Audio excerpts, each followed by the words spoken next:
Quick মানি official YouTube চ্যানেলে আপনাদেরকে স্বাগতম। তো আজকে ভিডিওটা হতে চলেছে মেনলি কি করে কুইক মানি রিচার্জ অ্যাপ্লিকেশন থেকে আপনারা রিচার্জ করবেন, মোবাইল রিচার্জ করবেন, তার উপরে কিন্তু আজকের এই ভিডিওটা। তো ভিডিওটাকে আপনাদের সম্পূর্ণ দেখতে হবে এবং ভিডিওটাকে সম্পূর্ণ দেখলে কিন্তু আপনারা বুঝতে পারবেন যে কি করে রিচার্জ করতে হয়। সর্বপ্রথম দেখুন, রিচার্জ সার্ভিসের মধ্যে আপনারা কিন্তু এই অপশন গুলো পেয়ে যাবেন: mobile recharge, DTH recharge, Google play recharge, electricity bill payment. এবং সম্পূর্ণ কাজ করার আগে, মানে সমস্ত সার্ভিস ইউজ করার আগে কিন্তু অ্যাড মানিটা আপনার করে নিতে হবে। অ্যাড মানি কি করে করতে হবে বা কিভাবে করতে হয়, এটা রিলেটেড কিন্তু আমাদের এই ইউটিউব চ্যানেলে অলরেডি ভিডিও ছাড়া আছে, আপনারা সকলে কিন্তু দেখে নেবেন। তো এখন বলবো আপনারা মোবাইল রিচার্জ কি করে করবেন, ভালো করে কিন্তু দেখিয়ে দেবো, একদম ভালো করে দেখবেন।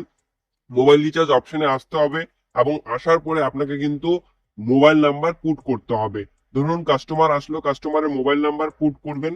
তো এখানে নর্মালি আপনার নাম্বারটা বসাতে হবে। তো নাম্বার বসানোর সঙ্গে সঙ্গে কিন্তু অপারেটর সিলেক্ট হয়ে যাবে। এটা কিন্তু খুব বেস্ট একটা সলিউশন আমাদের কাছে আছে। কেননা অনেক কাস্টমার এসে বলে যে দাদা রিচার্জ করে দাও, কিন্তু কোন সিম সেটা বলতে পারে না। তো আমাদের এই পোর্টালে আপনি যখনই নাম্বার দেবেন, অটোমেটিক কিন্তু আপনার দেখিয়ে দেবে যে এয়ারটেল না জিও। তো আমরা কিন্তু নাম্বার বসিয়ে নিয়েছি। নাম্বার বসানোর পরে আপনাদেরকে দেখাবো যে আমরা 548 টাকার যে প্ল্যানটা আছে, এই প্ল্যানের রিচার্জটা কিন্তু করব। আবারও ভালো করে দেখাবো তোমাদেরকে। সর্বপ্রথম দেখাবো যে আমরা কিন্তু ওয়েলেটে আগে থেকে অ্যাড মানিটা করে নিয়েছি। তো অ্যাড মানি করে নিয়েছি, আমাদের ওয়েলেটে 549 টাকা রয়েছে। তো আমরা এখন অবশ্যই রিচার্জটা করতে পারবো। তো রিচার্জ করার জন্য আবারও দেখিয়ে দিচ্ছি, সবার প্রথমে কিন্তু মোবাইল নাম্বারটা আমাদেরকে পুট করতে হবে। যেহেতু এয়ারটেল সিম, অটোমেটিক কিন্তু এয়ারটেল সিম চলে এসেছে।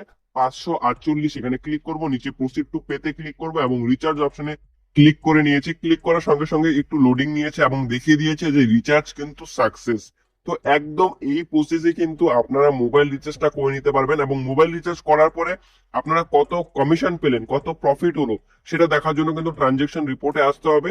ট্রানজেকশন রিপোর্টে আসলে আপনাদেরকে দেখিয়ে দেবে আপনারা আপনার কত প্রফিট হলো। দেখতে পাচ্ছেন আমি যে রিচার্জটা করেছি, আবারও দেখাবো প্রথম থেকে। ট্রানজেকশন রিপোর্টে আমরা এসেছি।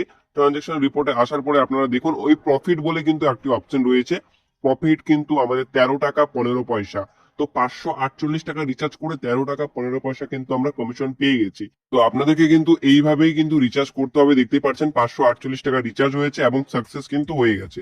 তো রিচার্জ করতে গেলে যদি কোনো রকম সমস্যা বা আপনারা রিচার্জ করছেন, কোনো প্রবলেম হলে কিন্তু অবশ্যই আমাদের কাস্টমার কেয়ার নাম্বার রয়েছে। কাস্টমার কেয়ার নাম্বারের সঙ্গে আপনারা যোগাযোগ করে নেবেন।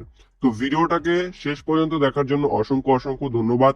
যে সমস্ত কুইক মানি ইউজার আছেন বা যে সমস্ত নতুন ইউজার আমাদের এই ভিডিওটাকে দেখছেন, বলবো আমাদের এই কুইক মানি রিচার্জ অ্যাপ্লিকেশন যে রয়েছে, এটা কিন্তু আমাদের কুইক মানি অফিসিয়াল ইউটিউব চ্যানেল। তো সাবস্ক্রাইব করে নেবেন।